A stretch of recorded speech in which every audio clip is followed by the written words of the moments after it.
नमस्कार भावनो तुम्हाला माहिती आहे की आपला रिक्षावाला न्यू स्टार काय ना काहीतरी वेगळं घेऊन येतो भावनो. आणि आज तर तुमच्यासाठी एवढं खास आणलं आहे कारण कमसे कम माझ्या 8,000 फॉलोअर्सपेक्षा जास्त लोकांची मला रिक्वायरमेंट आहे की दादा क्लचमुळं काय ऑप्शन आहे का, म्हणजे जेव्हा क्लच जातो हे कसं समजायला पाहिजे किंवा कशामुळं जातो.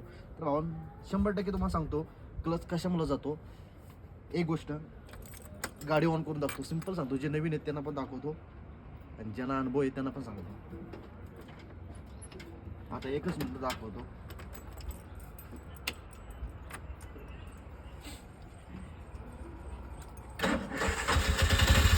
गाडी ऑन झालेली आहे आपली. आता भावना तुम्हाला काय काय ना एवढा किडा आहे ना की प्लस धरला टाकला बरोबर. आता एवढा किडा आहे काय ना, म्हणजे ट्रॉफिक असो किंवा ओव्हरटेक करताना असो किंवा काय असं नाही का, ही घाण सवय कोणती. पहिला पॉईंट ह्याच्यामध्ये तुम्हाला आता सरळ नॉर्मल सांगतो. क्लच तर तुमचा जाणार आहे 100%, कारण गचकन येणं आणि जास्त असे का नाही का कचकन सोडणं. ते कचकन जेव्हा तुम्ही क्लच सोडता ना गाडीला असं गचकन येतं ना, ते तुम्हाला सांगतो बघा गाडीचं काय काय प्रॉब्लेम आहे.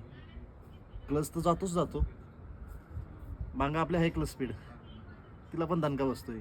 मग ह्याला 4,000 आणि 3,000. हां दुसरी गोष्ट भावानो, आता ह्याच्यामध्ये तुम्हाला सांगतो बघा प्रॉब्लेम काय येते. लई जणांचा मेजरी प्रॉब्लेम आहे नाही का, मग ते गेल्यानंतर कसं समजावं. तर तुम्हाला भावानो सांगतो बघा, कधी पण जेव्हा असं तुम्हाला असं जाणवलं, माझा एक अनुभव सांगतो. जेव्हा तुम्हाला असं जाणवलं की क्लच वायर जाणार आहे, तर सगळ्यात अगोदर तुम्हाला सांगतो बघा गाडीचे त्याच्यावरती कारणं काय आहेत ते. एक, जेव्हा क्लच वायर आपली जाता येते ना, जेव्हा नाही का अशी तुटत येते ना तिथून, तेव्हा तुम्ही 100% समजायचं एक तर गाडी रेस घेत नाही. पिकअपचा 2 नंबरचा विषय. तिसरी गोष्ट जास्त गाडी पळत नाही आहे. आणि सगळ्यात गोष्ट हे ना, हे दिसतंय का, हे पूर्ण टेकायला लागतं ह्याला नाही का, इथं पूर्ण टेकत येतं.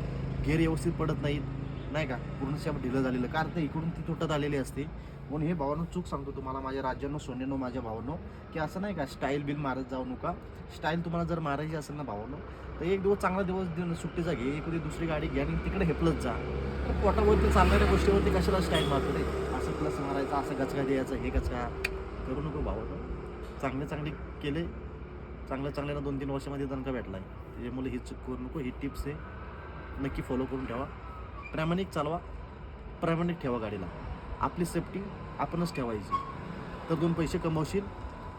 आणि आती केलंच खालचं बघतो आणि वरचं बघतो, माती व्हायला टाईम लागत नाही.